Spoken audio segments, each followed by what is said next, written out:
So guys, ayun, magandang umaga sa inyong lahat. Welcome back dito sa ating panibagong video. Ngayon ay Friday. Kahapon nag-deliver ng feeds sa atin sa farm. 33 na sacks yung itiniliver na 50 kilos.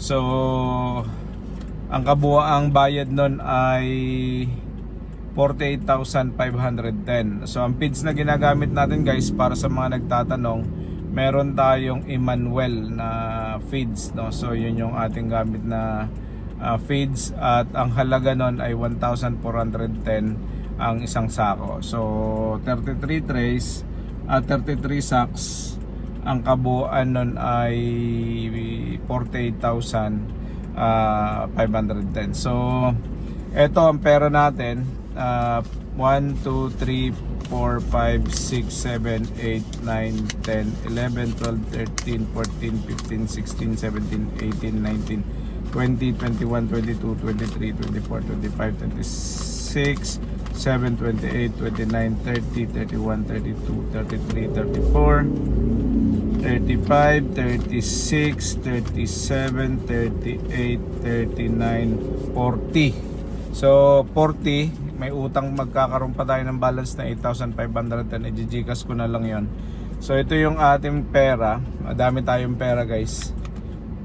Sa mga nagninegosyo, mabilis ang pera, kapitan, pero mabilis din itong bitawan, no? Papasok yan sa mga businesses ninyo yung pera, pero lalabas din at lalabas yan kasi babayad tayo ng mga services na inuupahan natin. So ito ay kinita ng itlog sa loob ng kulang-kulang 1 linggo, no? So dalawang deliver natin na mahigit 20 mil, pero ibabayad din natin, no? So yung feeds na yon ay maglalast yun ng mga 10 days mahigit, no? So kasi bale 11 days yun, kasi tatlong sako na ang kinakain ng ating 10 nga pala, tatlong sako na ang kinakain ng ating mga manok sa isang araw. So kalahati sa umaga, isa't kalahati sa umaga, isa't kalahati sa hapon. Kaya doon sa mga nagbabalak na magnegosyo ng RTL, lalo na kung madamihan, malaki ang kinikita, pero pag mataas lalo ang itlog ngayon, pero malaki din yung binabayad natin sa mga suppliers natin, like feeds, gamot. Kahapon bumili tayo ng gamot na nung isang araw pala bumili tayo ng Premoxil, naubusan na tayo, 2,600 yon. Tapos bumili tayo ng Vitamin Pro at saka Egg 1,000, tig-isa yun ay 1,100 o 1,100, kasi 580 yung Egg 1,000, 520 yung Vitamin Pro, kaya medyo mura-mura. So kung bibilihin mo naman online yun, almost exactly the same. Ang babayaran mo kasama na yung padala, no? So ang pagninegosyo ng RTL guys ay nakakawala ng stress. Masarap ang palagi ka may pinupulot na itlog araw-araw. Tapos masarap tingnan yung mga manok mo na nangingitlog. Pag nagkakasakit, doon tayo nagkakaproblema. Pagka bayaran na, yun ang masakit din sa loob.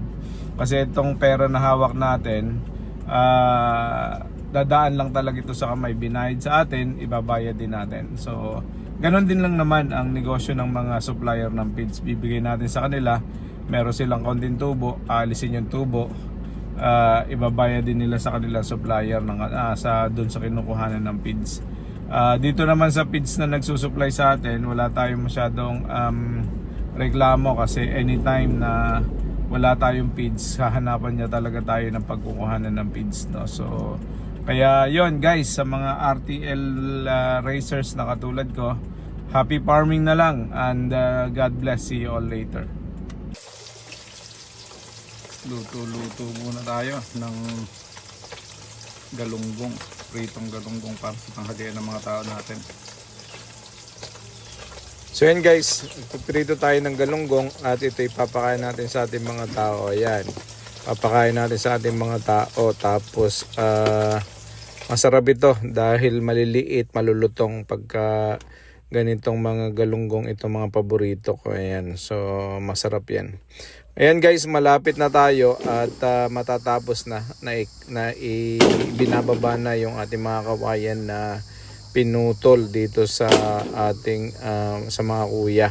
Ayan, so at itong mga kawayan na ito ay gagawin natin na pambakod dito sa farm at yung iba itatanim malapit sa ilog para maging protection din ng farm dun sa mga pagbaha, no? So check ulit tayo ng ating mga manok guys. Tingnan natin kung medyo healthy sila.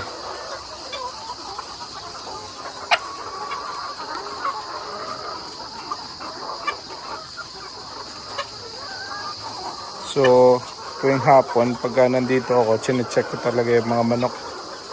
Kasi meron kasing matamlay minsan. Ilalabas natin. Baka mamaya naapakan.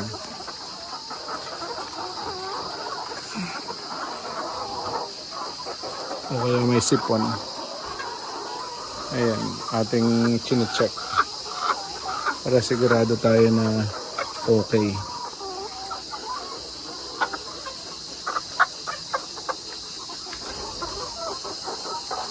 Minsan ay ipit. Tulad nito. Ipit ang pakpak. Babalian. Ayan.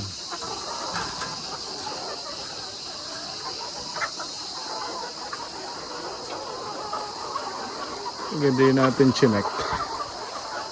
Mamaya makikita natin patay na. Sayang naman.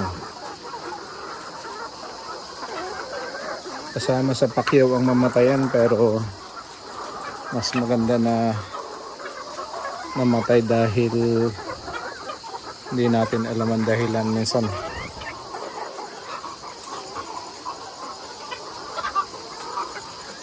Yung iba na mamatay pwede naman ma-prevent.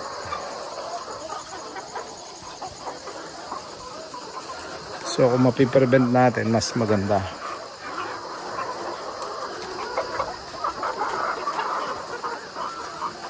Sa pagka chine-check natin, malalaman natin kung ang mga manok ba ay may sipon, hindi masigla, hindi makatayo, nalulumpo, kaya yung iba may prolapse na pala. So pag chine-check natin, makikita natin na hindi okay ang manok. So kung hindi okay, magagawa na agad natin ng paraan.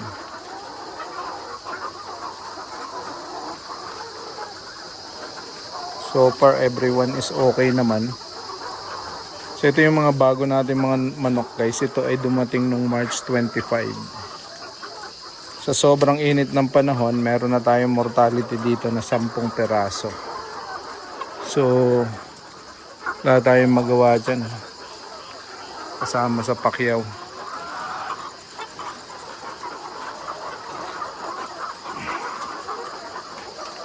So may 3 na lang, namatayan na yan ng isa. 2 na lang doon. So yan, 2 na lang dyan. Namatayan na ng 2 yan.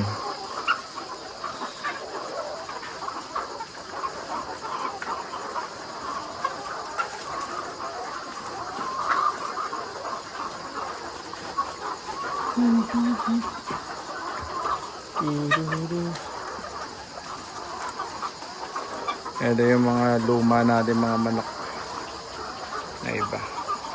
Ito 1 year nang mahigit nitong April. Malalakas mga itlog, maliliit, malalaki ng itlog.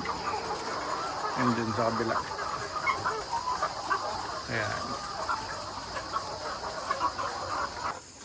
So ito naman yung ating 576 din. Pero marami na rin nabawas kasi may mga mortality na rin tayo dito. So mapapansin nyo may bakante na ditong mga cages. Ayan. So yan yung medyo kuwan tayo. Nawala na ng laman. So may ito 2 na lang. Mortality din. Etong isang to wala na rin laman. So imagine kung 4 ang laman ng 2, 10 na yung nawala dyan. Ito yung isa sa mga reality, may mga basag na kinakain ng tinutuka ng mga manok natin, yung mga itlog nila. May mga cases tayo. Kung yan ay nasa free range, pwede natin sanang kuhanin na yan. Yung mga basag. Ayan, isa na lang. Ito walang laman. Ito isa na lang. So, ito walang laman. Ito isa na lang. So, isa, dalawa, tatlo, apat. Apat na cages na walang laman times 4, 16 na agad yan. 16 minus plus 3 say 18 plus 3 20 21 plus 3 24 na. 24 na yung namatay dito. 24 plus 2, 26.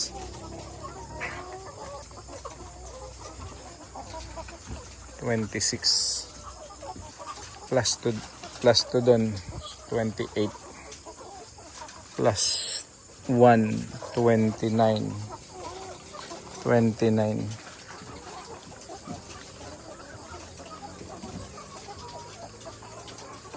na mortality guys. Actually yung iba may nagsama-sama na 5, so mga 1 lang, so dito 3 lang, so ibig sabihin 30. So yan yung reality guys, kasama sa pakyaw ng ating pagmamanok yan.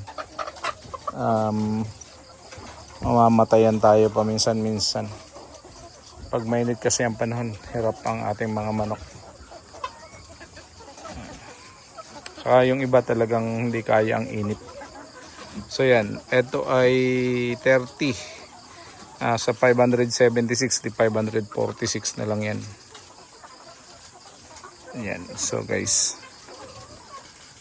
Actually 600 tong binili ko na ito, na itong batch na to. 600 itong laman nito. Yung 20, ginawa kong breeder. So yun yung ating ginagamit pang breed ngayon. 1 daw. Yung pabubugbog daw sa biyahe. Makakalog-kalog. Nakakalog-kalog.